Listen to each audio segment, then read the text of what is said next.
Hey, what's going on? Coming to y'all from my YouTube channel, True Greatness. Definitely view, subscribe, share, comment. Thank you for those who are already subscribed, those who will subscribe in the future as well. I wanted to do a movie list slash documentary list. I did one last year, and that was in reference to what I watched during the quarantine. Definitely check out my last video as well. That was in reference to the Sixers past season. But yeah, last year I did a top 10 video of documentaries slash movies. So I was actually talking to one of my friends, and I was eventually going to do another top 10 listing of documentaries slash movies that I've watched. But I was going to do that a little bit later. But just hearing from my friend, and he actually was telling me he went back and looked at the video of the one I did last year in reference to the top 10. I was like, you know what? I'm gonna do that sooner than later. For 2021 slash up to this point of 2022. And originally, I was just going to do top 10. But then I started going back and looking at all the documentaries that I watched that came out in 2021 or 2022 and movies. And I was like, you know what? I'm going to bump that up to a top 15 2021 slash 2022 movie slash documentary list with about 5 honorable mentions. And that's not even all the movies and documentaries that I wrote down. These are the ones that stood out the most to me. There were other ones that either I thought were okay or good, but didn't necessarily meet my expectations, or I might have liked them, but the ones that I mentioned I liked a little more. In some cases, a lot more than the ones I didn't put down. Even if they were okay, or even if they were good. But the list that I'm going to give are the ones that really stood out to me the most for various reasons. So yeah, here we go. So I'm going to go ahead and start out with the list. And definitely, please, I really would be interested, especially in what your list would be. It doesn't have to be top 15. It doesn't have to be top 10. It can be top 5, top 20, top 10, top 15, whatever, top whatever you will put. But strictly, it has to come out in 2021 or to this or at some point in 2022. That's the only requirement in the comments that I'm asking if you would say what would be your movies or documentaries that either came out in 2021 or 2022. Because like I said, I'm very curious to see what y'all think, or to read what y'all think, and even you can comment on the movies that I list, the documentaries that I list, whether you agree with them or you don't, or you would switch them in order or whatnot. So yeah, definitely looking for those comments. So here we go. Number 1, Doctor Strange. That, and I will say this too as well. Like I did with the other list, I won't be able to get into detail of all the movies and documentaries that I put on this list, of specifically why I like them, just because I'll be here all day. So some I'm just going to say, other ones I'm going to kind of go a little bit into of why. But if they're on this list, trust me, I like them a lot. But yeah, so number 1 is Doctor Strange, Multiverse of Madness. For many reasons, that it was number 1 on my list, and for many reasons, I liked it a lot and gave it an A plus plus plus plus. It wasn't your typical Marvel movie as far as how it was done. I'll just say spoilers to a certain extent as well. I didn't think that the villain was going to be the Scarlet Witch. For some, if you watch WandaVision, at the end of that, that's when she was revealed to her ultimate power as, being a Scarlet Witch. But I didn't think she was going to be the villain in this movie. I obviously knew she was going to be in the movie. So that was a nice surprise. The story was written well. How they merged the multiverse together was written well. Excuse me. It didn't seem out of sorts. It didn't seem like they were just trying to put a bunch of stuff together. Like it was done very, very well. It's extremely entertaining. It could have been longer. That's how much I liked it. I never felt like, okay, is this almost over? They're more like, well, can I get more? Like it was that good of a movie. The acting was really, really good. There was, I honestly would say, if there was a flaw, and very minor flaw, um, when they revealed the, you know, Dr. Reed from Fantastic Four, Professor Xavier, they called it the Illuminati. Um, Captain Carter, which was a reference to the What If series that came out last year. And it was, instead of Steve Rogers being Captain America, what if Peggy Carter was actually Captain Carter and got the super soldier sound? You had the new, potentially, they kind of killed all these people off. Again, some spoilers. Captain Marvel, and then one character who I can't think of the name right now. I didn't know. My dad actually knew who he was from the comics, but I can't think of his name right now. But anyway, they had all those together. The only flaw I would say is I, wish they kind of would have had more time with them in the movie. But other than that, everything else is on point. Everything else is on point with that movie. So that was my number one. My number two, and this is that documentary, A Choice of Weapons, inspired by Gordon Parks. And it was surrounded about photography and the power of photography, the power of pictures, and what that can convey. That can convey inspiration, that can convey hurt, that can convey change. Just how visually, when we see a picture, what that does. And also the Black history in that in Gordon Parks. And I'm a person that likes true, authentic history and history in general that gives us a full picture. And just the Black history of learning about Gordon Parks, who I knew nothing about, was very uplifting and inspiring as well. So definitely check that out. Number three was Spider-Man: No Way Home, and I'll preface this by saying this as well. Spider-Man 2, and I'll say this: I was not a fan of the Amazing Spider-Man's movies, those two, but the first ones with Tobey Maguire, the first two I liked a lot. Third one was trash, but the first two, Spider-Man 1 and 2, were really good. And until No Way Home, Spider-Man 2 was my favorite Spider-Man movie. That's how good No Way Home was. And as we know, it brought together all three of the Spider-Mans, not CGI, but actually them all, in the sense of they all were actually, in the movie, that part, meaning the no CGI part. But having that kind of nostalgia, made it really good. Again, the story writing was well. The CGI was done really well. The visual effects were done really well.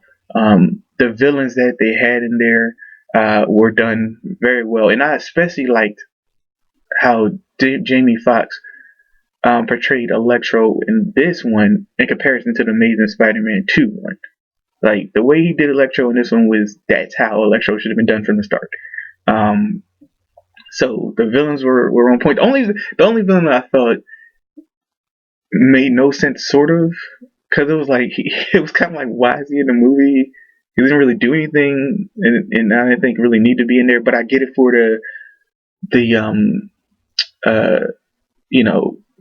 because you had the Amazing Spider-Man in there, so I get why he was in it for that reason. Dr. Connors, the Lizard, was his alter ego villain character. Um, I was like, I get why he's in there because you're bringing all three Spider-Mans together, but for the purposes of, I was like, hey, maybe have another one. I would have been fine if they had a Rhino instead of him because he was in one of the Amazing Spider-Man movies. But again, I get, in a sense why he was in there. But overall, it was a really good movie. Again, very entertaining. Another one where I was like, gee, I could have kept going even longer and I would have been fine. The only knock I have on it, for real, but I still trying to figure out, not still trying to figure out, but it still kind of curious to me, sort of why they didn't, was not having Venom. Now, he was at the end of one of the cutscenes, um,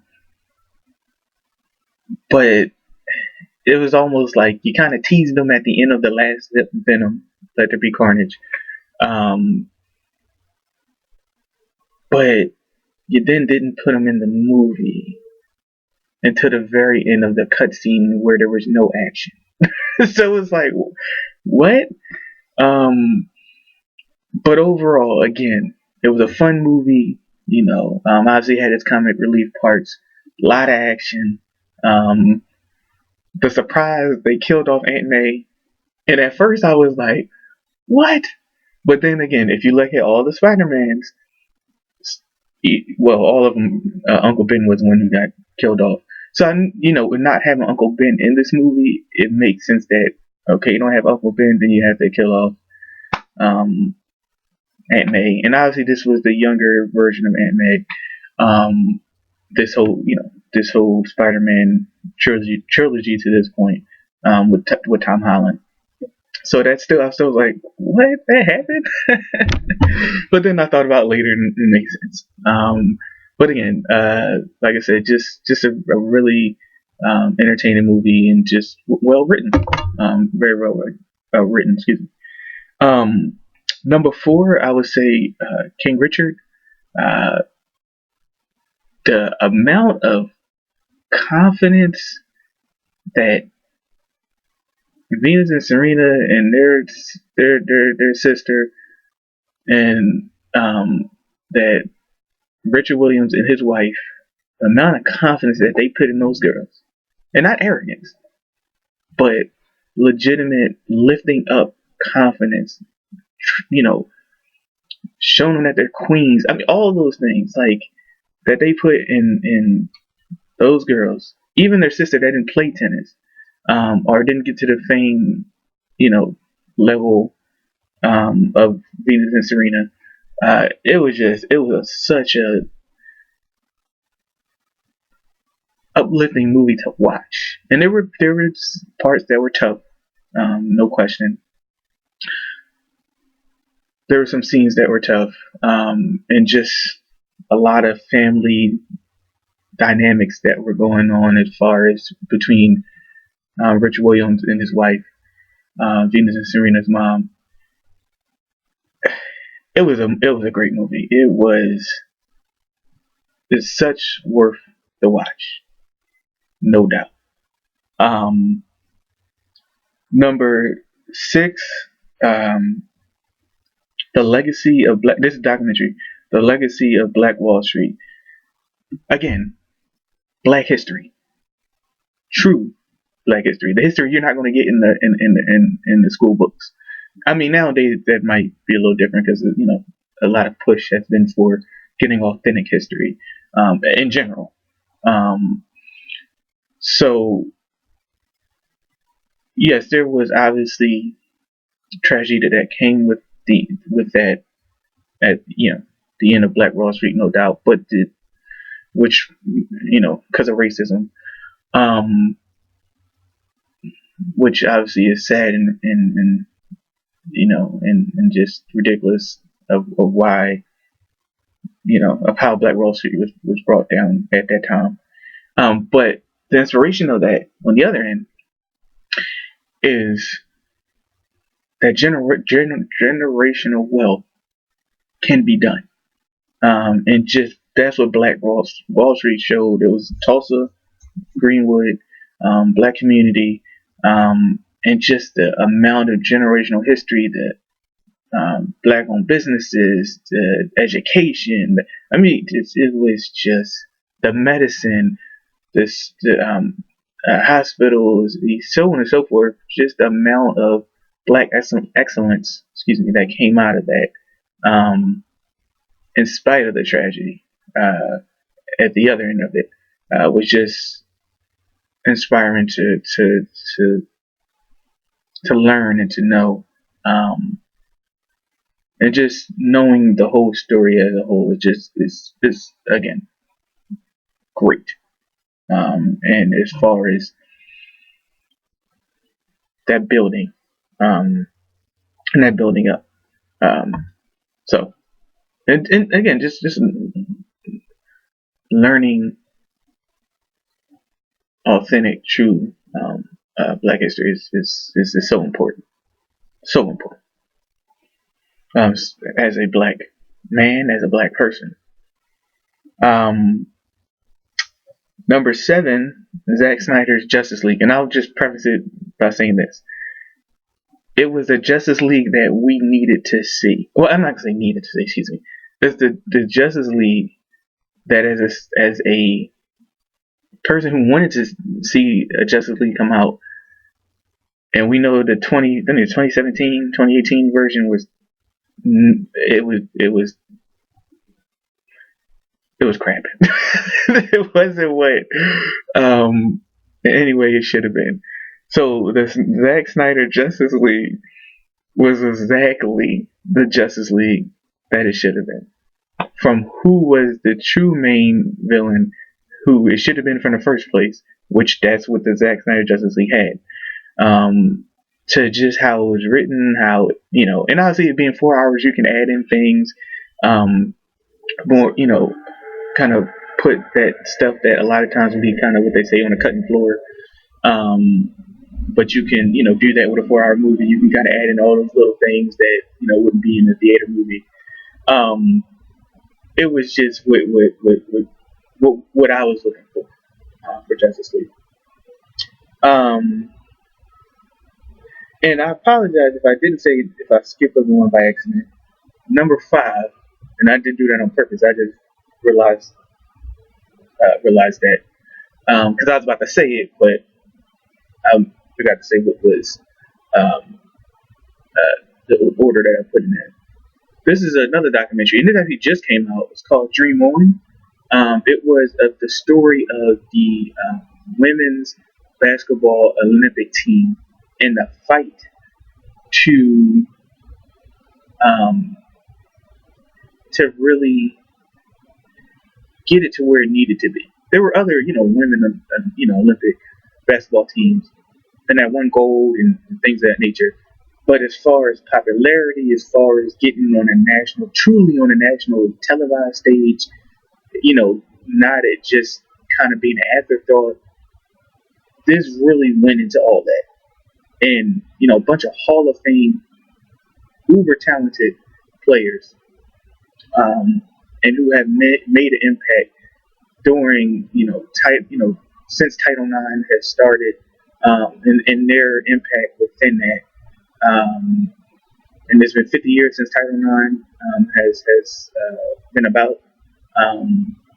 So it was just a very inspiring and a fun story to watch as well. Just to hear the perspectives and what they were thinking as it was going on, and obviously where they are now. And to mention some names: Dom Staley, Lisa Leslie, Cheryl Swoops, Rebecca Lobo. Just so lot. So for history purposes, or just how it had, and how it also led to now what is the WNBA, which has been around for about 25 years, in a role that not just putting women basketball to the back pages, but how through that team and through the popularity that team got through the Olympics on a worldwide stage, led to now a professional. Well, not now, but what has been 25 years and counting of the WNBA. Because before that, women didn't have, in America, didn't have a sustained professional league. I'll put it like that. And this is something I learned in the documentary. I didn't know. Excuse me. There were a couple attempts at a professional women's league in America, but the way it was done, it wasn't done right.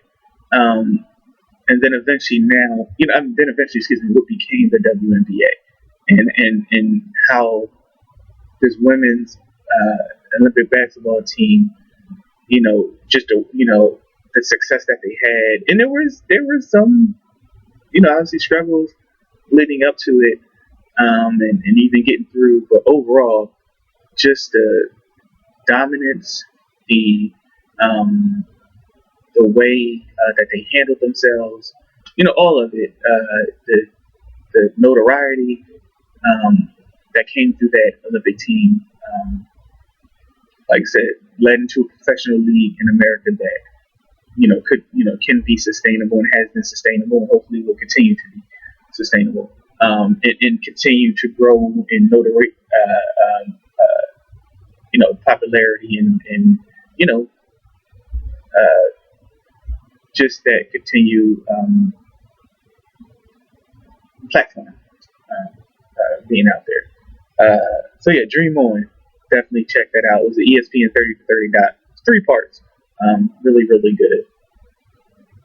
Number 8 was another ESPN 30 for 30. It's called Once Upon a Time in Queens, and it was about the New York Mets 1986 World Series championship team.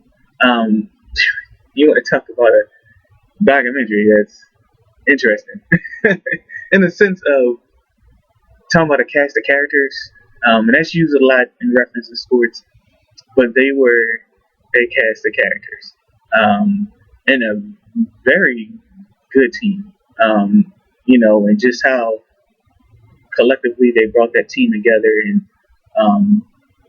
the success, and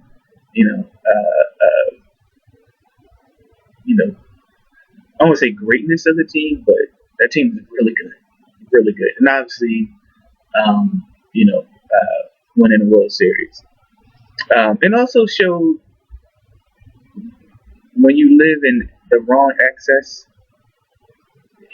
I mean, whether that's getting caught up in drug addiction, alcoholism, not being faithful to your significant other, all those type of things, because fame and that access that brings, and easy access that brings to a lot of that stuff. If you're not aware, if you're not really on your P's and Q's, you can get caught up with that stuff. So it goes into all those things. It was lessons learned, but just a really good documentary, and an interesting documentary to watch. Number 9, Fear Street. And I remember when it came out, I'm pretty sure it was Netflix, when it came out last year, I was like, what is this? And it took me a minute to actually watch it. And at first I thought I was watching it backwards, because if you look at it, it goes, is it 80? No, 90, 80 something, and then 1666. But the 90 is the first one, the 80 something is the second one part, that is, and then the 1666 is the first part. I mean, it's the third part, excuse me. And I'm looking like, am I watching this wrong out of order? And then I realized, no, that it was intentional of why they did it like that. You want to talk about touching on all the horror genres, to the to basically the Salem witch trials, and the last one, sort of like how it was done, like it hit on all of those things. And each one of those movies, or those trilogy, to Fear Street, hit on the slasher movies, the camp slashers. I mean, it was everything in a horror movies that you were like, with obviously the cliches with some of it as well. But it was done very well, and I was extremely surprised about that. So again, Fear Street was number 9. Number 10, Judas and the Black Messiah. And I know I kept saying I was gonna kind of just run through some of these, but they're also good to explain. What I'll do is when I get to the honorable mentions, I'll just list them off and not go into the why. But these are all just so good. I didn't think I was going to explain them all, but I'm doing that. Judas and the Black Messiah, and this is really centered around Fred Hampton and the Black Panthers, and just his desire for equality for Black people, especially at that time. We're talking about the 60s, but also who became a mole for the FBI, who in his part of the Black Panthers that he didn't know was a mole. But the story in that was interesting was, as I forget the guy's name who was the mole. You can tell at a certain point he didn't want to do that anymore because he saw that the Black Panthers weren't this terrorist group and hate group or anything like that the FBI was trying to make them out to be. And it was his struggle, and also he had something that the FBI was holding over him that he followed through with it. But at the end of it, you can just tell he just did not want to do it. It was just it was one heck of a movie. They gave you a better insight on Fred Hampton and what he was really trying to do with equality, and he was looking at equality for all people, as well. If I remember correct, it was called the Rainbow Coalition, and the idea was bringing all races together for equality of Black people and equality of people in general. That those who weren't getting that equality, and fighting for all that, and just his personal life. Like I said, the dynamics of the guy who was the mole for the FBI. It was something. It was one heck of a movie. I gave that an A++ as well. Number 11 was called. This is a documentary, Black Art in the Absence of Light. Again, Black history. I'm very much about that, and very much about authentic Black history, and also history that maybe isn't talked about as much. In lifting up people in general, as well. And it just goes into Black art and talking about different Black artists and struggles in the past of getting that recognition, and even to today, still fighting for that recognition, and just the uniqueness of different Black artists, and really getting into that and their stories being told. So no doubt, check that out. Again, Black Art in the Absence of Light. Absence of Light. Excuse me. Number 12 was LFG. Not gonna say what the acronym stands for, but look it up. LFG. It talks about it's Let's Freaking Go. It was sort of like a moniker that the women's U.S. national soccer team would use, as a way to kind of get themselves hyped. But the documentary really focuses on their fight for equality, for equal pay, and just equal facilities, so on and so forth. In comparison to with the men's U.S. soccer team, and though the women's U.S. soccer team has been much more successful, just that, but they the pay hasn't been equal. In some cases, the facilities haven't been equal, are comparable, honestly, in some ways. That documentary really focuses on just wanting equality, just wanting the same equality that the men's soccer team has. So definitely check that out as well. Um, 13 is Oscar Micheaux, Micheaux, the superhero black filmmaking. That really goes into, he's one of the first black filmmakers. Now, he didn't, get the full acclaim and everything like that, but he was like a pioneer and really the pioneer into black filmmaking. And it really goes into his story and how that has built into now black filmmaking. So no doubt, again, Black History. Like I said, just really getting to know the stories that we don't know, or some of us don't know, I should say. And I think that's important for all people as well to know full history, and full Black history as well. Let me make sure I got the order right.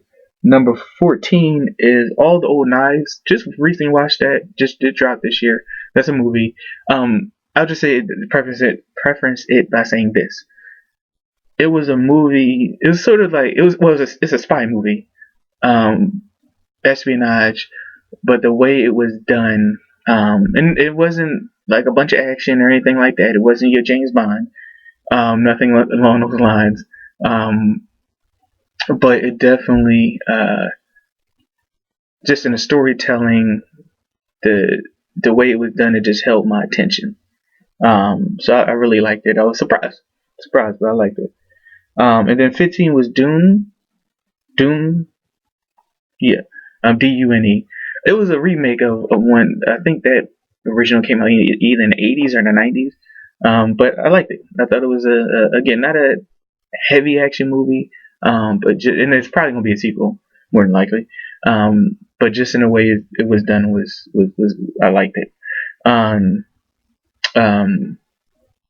Yeah. So most of these movies I've seen at home. Some of them I've seen in theaters, but the majority I did watch at home. But like I said, these were the ones that, even if I like some other ones, these were the ones that I thought was the ones I liked the most. And then these are my honorable mentions, and I'm just gonna shoot through these. Quiet Place 2, and honorable mentions, I still really like them. Bond, No Time to Die, Turning Red, kids movie, liked it. It was. And when I saw the previews, I thought it kind of would, but I wasn't sure. But I liked it. That was really good. Shang-Chi and the Legend of the Ten Rings. And I'll preface this by saying this. I know I said I was going to run through these, but I want to say this about this movie. I like this even more because this was the real Mandarin who, in Iron Man 3, they portrayed as somebody else, and it, to me, messed up the end of Iron Man 3. So, to see the real Mandarin in this movie as that character added extra for me. And then The Mystery of Marilyn Monroe, The Unheard Tapes. I just like kind of hearing more of her story than the snippets that I've heard. And then Mortal Kombat. It's the Mortal Kombat that I wanted to see. If you played the game and you saw this Mortal Kombat, not the one that was in the 90s, which granted, I like the first Mortal Kombat in the 90s. It was more kind of, not as intense and obviously not to the, level of this one. But this Mortal Kombat is how the game is. And that came out last year. This Mortal Kombat that came out last year. And it's the movie Mortal Kombat I was waiting to see. So those were my honorable mentions. But again, subscribe, comment, view, share. Let me know your list. Let me know if you agree with this list, or if you don't, or if there's some that you do, some that you don't. Like I said, I'm just interested in hearing your thoughts.